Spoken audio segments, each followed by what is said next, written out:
এবারে নজর রাখবো অসমের দিকে। অসমের শ্রীভূমির নীলামবাজারে কংগ্রেসের সভায় একেবারে লঙ্গাকাণ্ড। নতুন কংগ্রেসী এবং পুরনো কংগ্রেসীদের মধ্যে একেবারে তীব্র মারামারি। এখন কংগ্রেসের পরিস্থিতি এমন দাঁড়িয়েছে যেন একটি যুদ্ধ হবেই। কংগ্রেসের সভা মানেই যেন মারপিটের প্রবল সম্ভাবনা।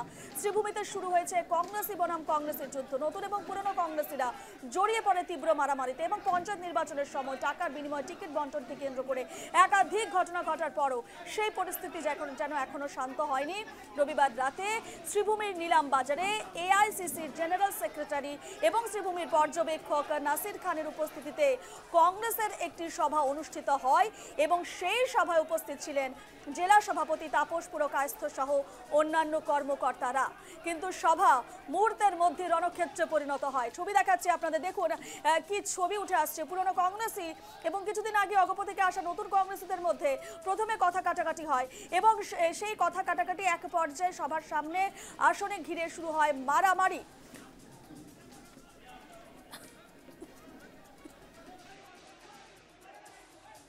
ওনারকে উদ্দেশ্যভাবে অ্যাটাক করার কারণ হচ্ছে যে বিগত পঞ্চায়েত নির্বাচনে যে টেকার বিনিময়ে যে বিজেপি এজেন্টদের যে কংগ্রেসে এনে বিজেপি এজেন্টদের যে টিকিট দেওয়া হয়েছে সেটা প্রোটেস্ট করেছিলাম। সেই জন্য আজকে গ্রাজমূলকভাবে নাসির খান যে অবজারভার ওনার সামনে আমাকে আক্রমণ করা হয়। জেলা সভাপতি এবং আমার অবজারভার সবাই উপস্থিত ছিলেন। ওনাদের চাক্ষুষিক সামনে হয়েছে, ওনারাও কিছু আক্রান্ত হয়েছেন আমাকে ধরতে গিয়ে। একজন দুষ্কৃতিকারী ছেলে কংগ্রেসের মধ্যে ঝগড়াঝাটির সৃষ্টি করছে এবং মানে করছে যে বিক্ষিপ্তভাবে কিছু ঘটনা করছে এবং আমার উপরেও মানে করার চেষ্টা করছে, হ্যাঁ, এবং ফিজিক্যালি টর্চার করছে কিছু। এ তো কংগ্রেসের সদস্য বলে আমি জানি না, এ বিজেপি করছে, এজিপি করছে, নির্দল করছে, বিভিন্ন দল করে, তার তো কোনো দলই নাই।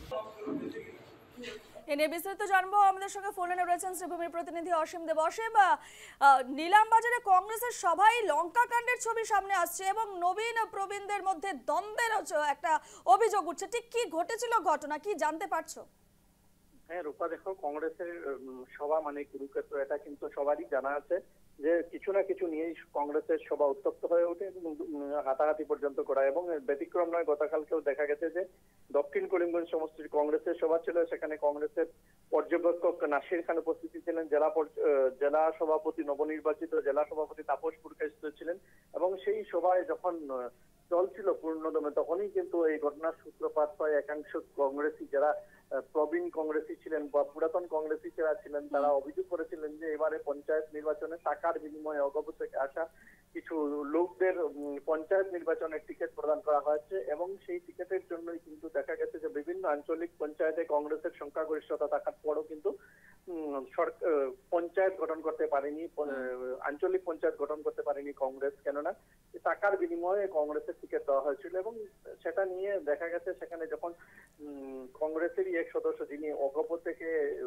বিজু আহমেদ তালুকদার অগপ থেকে কংগ্রেসে যোগদান করেছিলেন এবং টাকার বিনিময়ে টিকিট লাভ করেছিলেন পঞ্চায়েতে এবং তাকে অ্যাটাক করে কথা বলা হয়েছিল এবং সেখানে পঞ্চায়েত নির্বাচনে কংগ্রেসের যে টাকা নেওয়ার যে অভিযোগ উঠেছিল আমিনুর রশিদ চৌধুরী, সাধারণ সম্পাদক আমিনুর রশিদ চৌধুরীর বিরুদ্ধে, তিনি উপস্থিত ছিলেন এবং তা নিয়ে কুরুক্ষেত্রের রূপ নেয়। দুপক্ষের মধ্যে প্রচন্ড হাতাহাতি হয় এবং প্রচন্ড মারপিট হয় এবং বেশ কিছুক্ষণ চলে সেই মারপিট এবং সেই মারপিটের ফলে বেশ কজন আহত হন। তাদেরকে পরবর্তী সময় প্রাথমিক চিকিৎসার জন্য নীলামবাজার এবং কিছুদেরকে করিমগঞ্জ অসামরিক চিকিৎসালয়ে প্রেরণ করা হয়। এই সমস্ত ঘটনা যখন চলছিল তখন কিন্তু পরিস্থিতি নিয়ন্ত্রণ করার জন্য পুলিশ ডাকতে হয় এবং পুলিশ এসে পরিস্থিতি নিয়ন্ত্রণ করে এবং কংগ্রেসের যে পদাধিকারীরা ওনারা কিন্তু সেই সভা নিজের যান বাঁচাতে ওরাও কিন্তু অল্প বিস্তর আহত হয়েছেন এবং ওরা নিজের প্রাণের বাঁচার জন্য ওরা সেখান থেকে কেটে পড়েন এবং শ্রীভূমিতে চলে যান। যদিও পরবর্তী সময় ওদেরকে যোগাযোগ করার চেষ্টা করা হয়েছিল কিন্তু ওদের সঙ্গে যোগাযোগ করা যায়নি।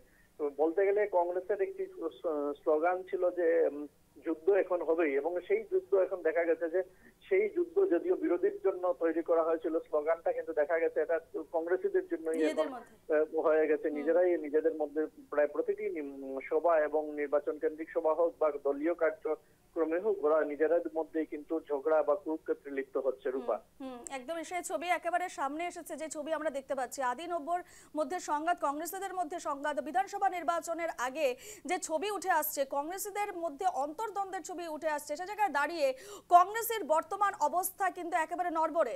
অসীম, হ্যাঁ নিশ্চয়ই, দেখো বিধানসভা নির্বাচনের আর কিছুদিন বাকি এবং সেই বিধানসভা নির্বাচনের জন্য যখন দলের শীর্ষ নেতারা বরাক উপত্যকায় এসে তাদের ভেটি মজবুত করতে চেয়েছিলেন, ঠিক তখনই দেখা গেল যে কংগ্রেসের যে পুরনো কালচার, সেই কালচার তারা নিজেদের মধ্যেই দ্বন্দ্বে পরিণত হয়েছে এবং কংগ্রেস, নতুন কংগ্রেস এবং পুরানো কংগ্রেসের মধ্যেই কিন্তু যে মত বিনিময় কিন্তু তা এখনো পর্যন্ত সম্ভব হয়নি। দেখা গেছে তারা প্রায়ই ঝগড়ায় লিপ্ত হন এবং মারামারিতে লিপ্ত হন এবং গতকালকে যখন কংগ্রেস এআইসিসি পর্যবেক্ষক ছিলেন এবং এআইসিসির পর্যবেক্ষকের সম্মুখেই কিন্তু সেই ধরনের একটা ঘটনা ঘটে গেল এবং কিছুদিন পূর্বে দেখা গেছে যে গৌরব গগৈ কিন্তু বরাক উপত্যকায় এসেছিলেন, কিন্তু সেই বার্তা কিন্তু উনি পেয়ে গেছেন যে বরাক উপত্যকায় হাইলাকান্দি এবং কংগ্রেস শ্রীভূমি হোক বা শিলচর হোক, কাছাড় হোক, সব জায়গায় কিন্তু কংগ্রেসীদের মধ্যে দ্বন্দ্ব আছে এবং প্রায় প্রতিটি সভায় দেখা গেছে যে মারপিটের ঘটনা সংঘটিত হয় এবং ব্যতিক্রম নয়, গতকালকেও একই ছবি উঠে এলো এবং পুরনো কালচারই দেখা গেল কংগ্রেসের মধ্যে।